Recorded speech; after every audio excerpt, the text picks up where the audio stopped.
So alright, panoorin po natin Attorney Claire. Let's clear it with Attorney Claire. Yan.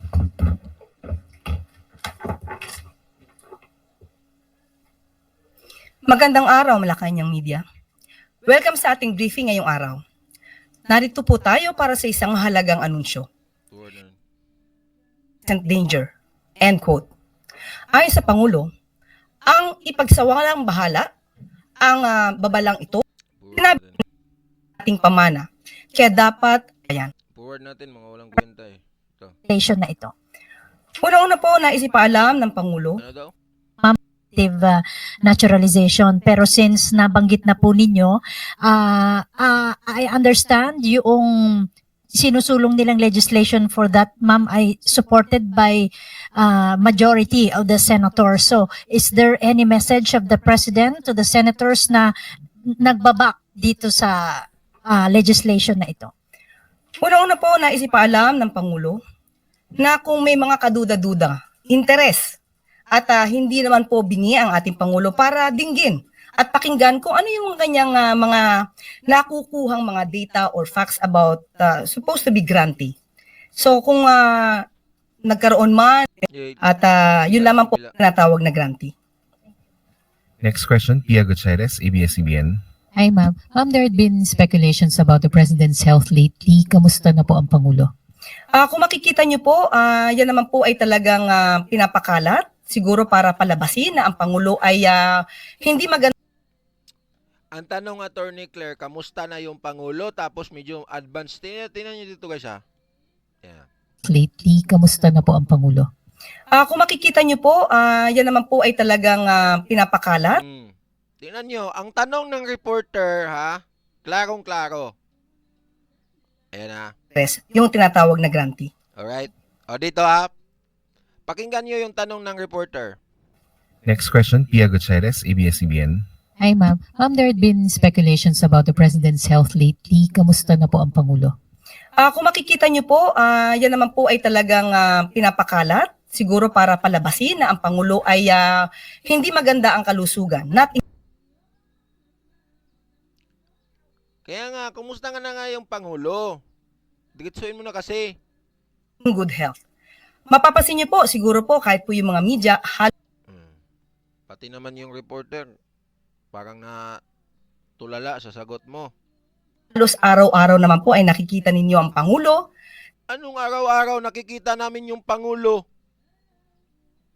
Anong klaseng sagot yan? Araw-araw nakikita namin yung Pangulo? Klaruhin mo naman. Let's clear it with Attorney Claire. Grabe ka naman, Claire. Sa kanyang mga activities at sa kanyang pagsama dito sa alyansa. Maliban dyan ay mayroon pa rin po siya mga meeting, kasama po kami. At sa aking perspektibo, dahil nakakasama tayo mismo ng Pangulo, maganda po ang kalusugan ng ating Pangulo. Dahil Beautiful. kung hindi po maganda ang kalusugan ng ating Pangulo, malamang ay hindi na po siya nakakaganap ng kanyang mga tungkulin sa araw-araw. At ang aking pakiusap lamang po sa mga fake news peddlers. Oo. May pakiusap siya sa mga fake news peddlers. Makinig tayo. Huwag niyo pong gawa ng kwento ang Pangulo patungkol sa kanyang kalusugan. Hindi po yan maganda para sa ating bansa. Dapat po ipagdasal pa po natin na maging maganda ang kalusugan ng mga namumuno sa atin. Dapat maganda yung kalusugan sa mga totoong namumuno sa atin. Pero yung mga kawatan, mga magnanakaw na namumuno sa atin, dapat hindi maganda yung kalusugan. At iwasan po nila na magbigay ng speculation kahit hindi po doktor ay nagpapakadoktor sa social media. Kitang-kita naman may dumudugo. Ano yung speculation mo doon? Bakit dumudugo yung bibig? Ano yung speculation mo doon? Concern lang naman yung mga nakakita. Kasi nga, may dumudugo, tapos paningin, tapos sasabihin mo, gumagawa ng kwento. Maricel Halili, TV5. Good morning, Yusek. Ma'am, may we have your reaction about the statement of Hanelet Avancenia? Congratulations. Grabe, busy-busy naman ni Sir no? Yung nagtatype dun sa laptop. The current administration for the situation of kidnapping and killings in the country. There was, I think, a sarcasm in her tone. Nakakalungkot dahil muli, mababanggit na naman natin ang mga kaalyado ni dating Pangulong Duterte. Ah!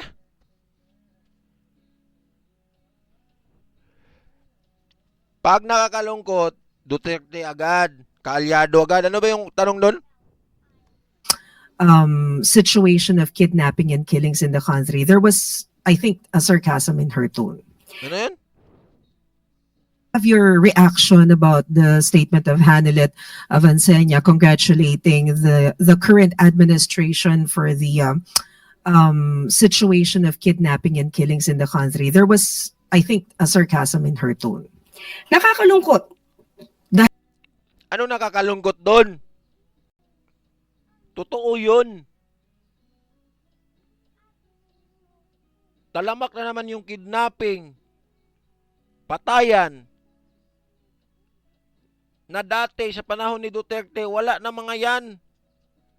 Yung mga kababayan natin, lalo na yung mga inosente, defenseless, hindi na sila natatakot maglakad tuwing gabi kasi wala na mga yan. Ngayon, bumabalik na naman. Iwan ko sa iyo, Attorney Claire, wag na natin itong tapusin, guys. Ayan, see you in my next another video na lang. Kasi yung mga isasagot na naman niya dito, puro bitter na naman yan. Laban kay Duterte. So yun lang po, guys. Marami pong salamat. See you next in my reaction video. Hanggang dito na lang po, guys, kasi mga bitter na po yung mga sasabihin niya. Not sa hindi magandang nakaka-high blood.